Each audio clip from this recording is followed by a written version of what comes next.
Today is Friday. Today is the day that Jesus dies.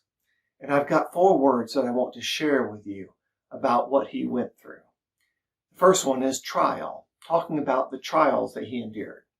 The very beginning, Jesus, as he was arrested, was taken to Annas' house. That's the father-in-law of the high priest. And in that place, he was put under the questions. He was they tried to sway him and to make him to say things contrary or to say things against the law of Moses, but none of that prevailed. Sometime during the night, all of the council that had secretly met there in the middle of the night, the entire Jewish council, that's the high priest, the scribes, the elders, they all with Ananias go over to Caiaphas' house, a palace. And in that place of the high priest, Jesus is put to a second set of questions. And there they try to trip him up. And in the end, they ask him to say plainly, are you the Christ? Are you the Son of God or not? And he, because he knows his time is ready, says, as you have said it, that's the way it is. And at that point, with a confession, they tear their clothes and they take him in the early morning as the sun's beginning to rise to the Praetorium. The Praetorium is in Jerusalem. It's where Pilate holds his judgment seat. It's the Roman annex, so to speak. And in that place, Pilate then begins questioning him and putting him under intensive scrutiny. But Pilate doesn't find anything that Jesus ought to die for. During that time, though, he finds out that Herod, the king, is now in Jerusalem at that particular time. The Romans kind of split the rule of Jerusalem. Part of it, they have their Roman authority in Pilate, but to appease the Herodian family and the Jews, they also have kind of a quasi-leadership with Herod. So you can imagine the two of them together kind of semi-ruling in different ways, that they were enemies. Well, from this time on, they become friends. Pilate sends Jesus to Herod because Herod wants to see Jesus, maybe for him to do a couple of miracles so that he can see what's going on. But Jesus does nothing for Herod. So Herod sends him back to Pilate, and now we have the 5th time that Jesus is put under scrutiny and questioned about who he is. At some point there, Jesus confesses that he is a king, but king of the Father's kingdom.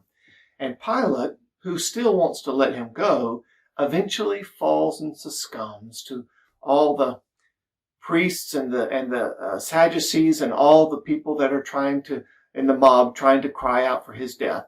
And so he finally gives in, and he sends Jesus to be crucified. The second word I want to share with you is abuse. Because all the way back at the very beginning in Annas' house, in the middle of the night, they already begin beating Jesus with an open hand, slapping him to the side of the head. From then they take him over, of course, to Caiaphas' house, and when Jesus finally confesses that he is the Son of God, they tear their clothes, they spit upon him, and they begin to beat him. When they finish with this and they take him to Pilate, at Pilate's place, nothing happens at the beginning, but then when he goes to Herod and Jesus doesn't do the things that Herod wants him to do, they treat him with contempt at that place and mock him. When they finally go back to Pilate again, and Pilate sends him over to the soldiers to be crucified, the first thing that Pilate does is have Jesus scourged.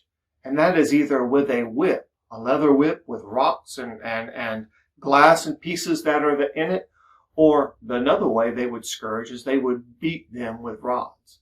And so after that's happened and Jesus is given over into the hands of the soldiers, there they press the crown of thorns upon his head, they mock him, and they take him out to be crucified.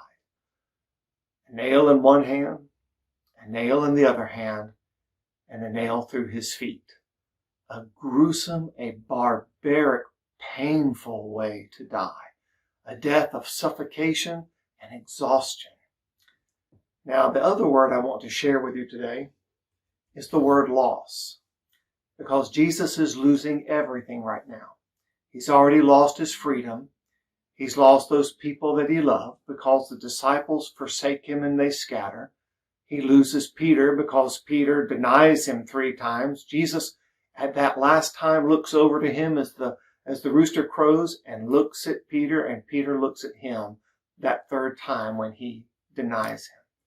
Then Jesus is taken, his health is beaten, he is spit upon, his dignity is taken away. He is put up on the cross where he loses all of his garments.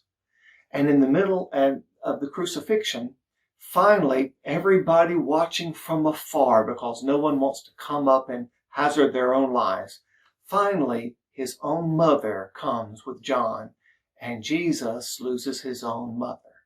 He says, "John, behold your mother," and to his mother, "Behold your son." And of course, there in the place upon the cross, he looks up to the Father, and he even loses that. "Father, my God, why have you forsaken me?" And the last thing Jesus loses, of course, is his life when he gives up the ghost. When he gives up his life, the Spirit. The fourth word that I want to leave you with here tonight is this. As the sun is getting ready to go down, the word love. Because Jesus did all these things out of love. People will say, well, I would maybe take a bullet for someone that was really important. But this is what the scripture says. Maybe for a righteous man, someone might scarce die. For a good man, there are some who may give up their lives for him. But God commends his love towards us, that even when we were sinners, Christ died for us. The trial, the abuse, the loss of everything, and then giving up his life because of love, that he substituted himself in our place because of the sin that we have done, and he took our punishment for us so that we might be free and forgiven with God the Father. As the sun goes down on this day, they ask for Jesus' body to be taken down so they don't profane the Sabbath. Can you imagine that? They killed the Son of God, but they didn't want to profane the Sabbath. And they didn't want to go into the praetorium because they would defile themselves, while they killed the Son of God himself. Joseph of Arimathea comes and asks for the body of Jesus, and he takes it to that place where he has a brand new tomb that no one has ever been laid in, and they place Jesus inside the tomb.